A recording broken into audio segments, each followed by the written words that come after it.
Hello, candle lovers. Thank you so much for joining me today. My name is Greg, and this is all about candles. I'm your self-proclaimed Canadian candle connoisseur, and today I have a review for you from Bath & Body Works. This is Sugared Pomegranate. Kind of a nice label, kind of a nice looking candle. Nothing super special. I think the lid is really cool. The lid is where it's at. I'm gonna be saving this lid. Listen guys, I try not to be too negative about candles, especially if it's really just a fragrance that's not up my alley. But I've got to say, I hated this candle. And I didn't even mean to buy it. You know, I accidentally purchased this candle. You know what? I have burned and reviewed several candles recently that I kind of accidentally came to acquire. Like in my weekly wax wrap up, I just talked about this cinnamon sugared pecans that Bath and Body Works sent me by accident when I wanted a peppermint sugar cookie. Like oftentimes I do find that I end up with candles that I didn't really mean to purchase in the first place, and I like to think I have a pretty open mind and I'll try anything once, but I shouldn't have tried this candle, and the only reason why I did was because this came out last year or the year before in a collection with Vanilla Birch. And this candle looked very similar to that Vanilla Birch candle. I'll put a little picture up of it here. And during a candle sale, I wanted to get 2 Vanilla Birches, but I accidentally got 1 Vanilla Birch and 1 Sugared Pomegranate. In case you guys don't know, I'm colorblind, and so, I mean, I still should have been more careful, but I didn't realize I was accidentally buying this candle. Now, I didn't bother returning it, which was a mistake. I was like, you know what? I didn't even really like the way that it smelled on cold. But like I said, I like to be open-minded and try new things. So I was like, why not? Maybe destiny has sent me this candle, and once I start burning it, it's gonna change my life. Well, it didn't really change my life. All it did was really kind of reaffirm the fact in my mind that I just don't like grapefruit in candles. I don't like grapefruit. The scent notes on this are sugared pomegranate, pink grapefruit, and sparkling bergamot. Pomegranate would be okay if it wasn't sugared. Bergamot would be okay if it wasn't sparkling. But pink grapefruit? No, no, no. In fact, I just accidentally acquired a Goose Creek candle. It was called Pink Snowscape. And on the website, there was absolutely nothing in the scent description to indicate that this was going to be a grapefruit candle. And it was a straight up grapefruit candle. And then, just as my great luck would have it, here I am in the middle of winter burning another freaking grapefruit candle. Ugh. Ugh. Ugh.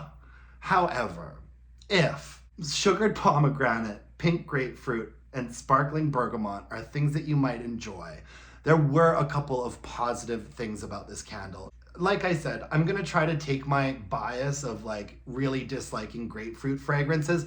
I'm gonna try to take that out of this equation. However, this is still an extremely sugary, top-heavy, unbalanced fragrance. And all I really get from it is grapefruit and sugar and maybe a hint of bergamot, but that zesty note in there could really just be the grapefruit. And I would never pick out pomegranate either. I would just pick this up and smell it and say, this is grapefruit lemonade, probably. Grapefruit lemonade.